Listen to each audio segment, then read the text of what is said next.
به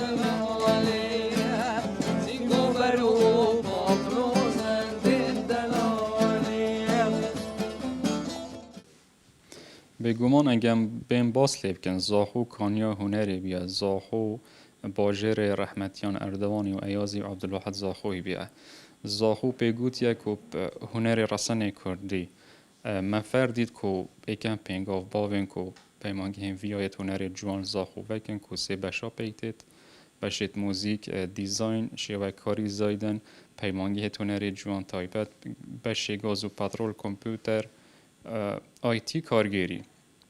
که ام بشین خدمت زاخو بکند وی باره موزیکی ده که پتر که کسانت اکادمی بود 5 ساله دیل دف ما بخوین بن کسانت اکادمی شارزات وی باره موزیکی ده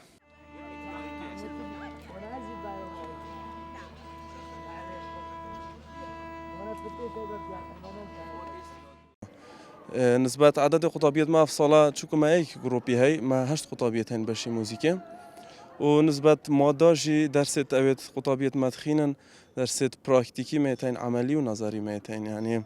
سر فيربونا أميري والدرس ديجي ميتين يت نظري وكي وبابت وكي كردي وعربي وإنجليزي وبابت ديجي ميتين يعني مهم صباحي أف قطابي أجا خلاص بيت بشد ببيتا ما مستاك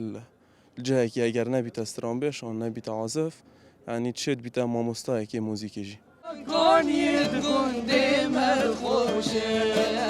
جدازين آبی توانر خوشه اف پیمانگه هاری کاری چند کسک یعنی اف پیمانگه هان حاضر کی بو کاری موزیک جن زاخو جاز و گل چند حوالت خوا و از داخوازش همی حوالت خوا موزیک جن و هنرمند داشت کم گل طبعا گلکت هی از حاسد کم بین بشکداری پیمانگه دا بکنه بخوینه بشکل کی اکادمی یعنی بشکل کی درست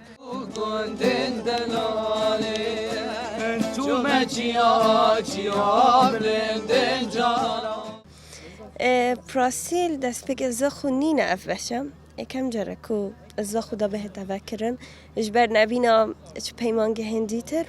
ام نچار بویم به نفرم و پراستیش پریک اکادمی و گلک باجی دهت انجام دان الفرم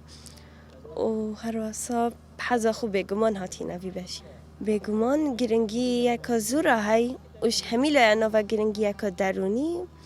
یا کیف خوشی همیله انا و گلک یا گرنگه بوم رو